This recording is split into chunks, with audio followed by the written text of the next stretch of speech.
ایک جینڈر ایسا بھی ہے جو بائی برتھ کسی ایسے ڈس آرڈر کا شکار ہوتا ہے کہ جیسے ہی ہمارے ہاں پیرنٹس کو پتہ چلتا ہے کہ ان کے کسی بچے کا کوئی جینڈر ڈس آرڈر آ گیا بائی برتھ، تو وہ اٹھا کے اس کو کسی مزار کو دے آتے ہیں یا اٹھا کے کسی ایسے ادارے کو دے آتے ہیں کہ ایز اف کہ وہ کوئی کھلونا تھا کہ وہ پسند نہیں آیا آپ کو، ایز اف کہ وہ کوئی تحفہ آیا تھا کسی کی طرف سے، وہ آپ کے مطلب کا فیوریٹ کلر نہیں تھا تو آپ نے کسی کو تحفے میں دے دیا.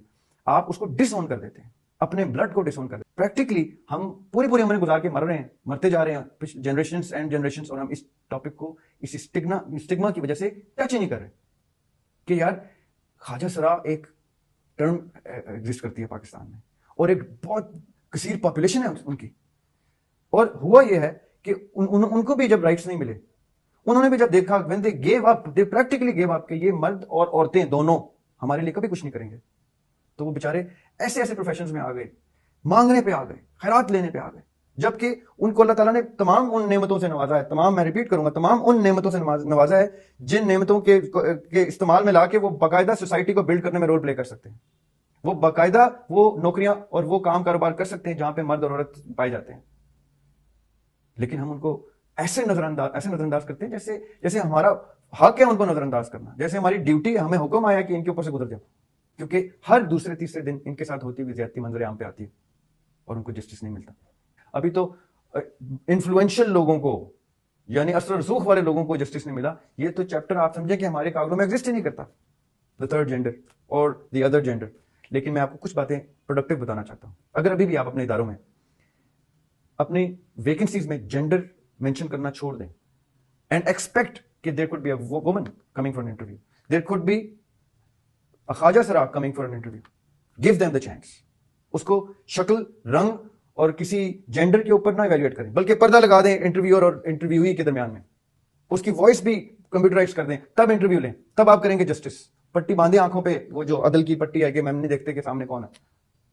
تو یقین کریں یہ پاسبل ہے. دیر از اے فیئر چانس کہ آپ کے اداروں میں the third gender also comes in اور وہ کوالیفائی کرتا ہو یا کرتی ہو، کیونکہ آپ نے بچپن میں تو اس کو ڈسکوالیفائی کر دیا as a child, as your own son اور ایز یور اون ڈاٹر، آپ نے اس کو ڈسکوالیفائی کر دیا.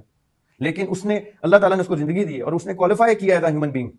وہ پایا جاتا ہے سڑکوں پہ، وہ دیکھا جاتا ہے، وہ کبھی آپ کو ٹریفک لائٹ پہ آپ سے پیسے مانگ رہا ہوگا، کبھی اس کو کوئی فورسفلی الٹے سیدھے پروفیشنز میں ڈال رہا ہوگا، کیونکہ وہ ایگزسٹ کرتا ہے. اس کی ایگزسٹنس آپ ڈینائی نہیں کر سکتے. وہ جن بھوت نہیں آپ کے نظر نہیں آتا مجھے. لیکن آپ کر کیا رہے ہیں اس کے لیے؟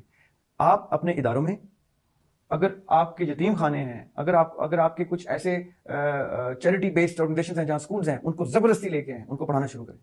اگر آپ پڑھا نہیں سکتے کیونکہ ان بیچاروں کی ایجز اتنی ہو چکی ہیں، سڑکوں پہ بیچارے زندگیاں گزار چکے ہیں، تو ان کو اسکل سکھانی شروع کریں، ان کو کسی ہنر پہ ڈالیں اور ان کو سوسائٹی میں ایک پروڈکٹیوٹی کی سینس میں دیکھیں کہ وہ آپ کی پاپولیشن کا ایک حصہ ہے. اس کو یوٹیلائز کریں اور اس کو رائٹس دیں، اس کو حق حلال کی روزی دیں، تو یقین کریں وہ چاہے گا کہ وہ حق حلال کمائے.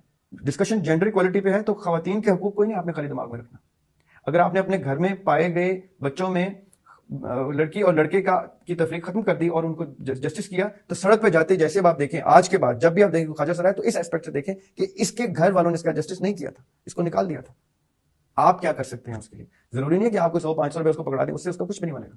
آپ انفلوئنشل لوگ جو یہ چیز جو ویڈیو دیکھیں گے، جو کچھ کر سکتے ہیں، جو اسٹیٹ کے لوگ ہیں، وہ کوئی ادارہ بلڈ کریں یا کسی ادارے میں ان کو انڈکٹ کرنا شروع کریں اور ان کو اسکلز کے اوپر لے کے آئیں اور ان کو تعلیم کے اوپر لے کے آئیں. گریجولی، سلولی، ابھی فوراً چینج نہیں آئے گا.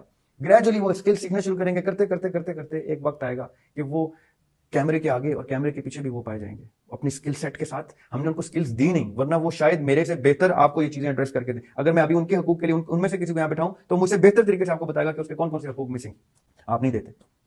لیکن ہم کیوں بٹھائیں گے ان کو کیمرے کے آگے؟ ہم تو ان کو اپنے ساتھ بٹھانے کے قابل ہی نہیں سمجھتے.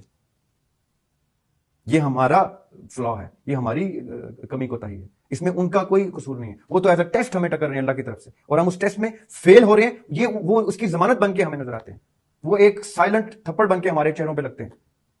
اللہ کی طرف سے بھیجا ہوا ایک ہمیں آئینہ بن کے ملتے ہیں کہ ہم نے ان کے رائٹس کی حق تلفی کر دی.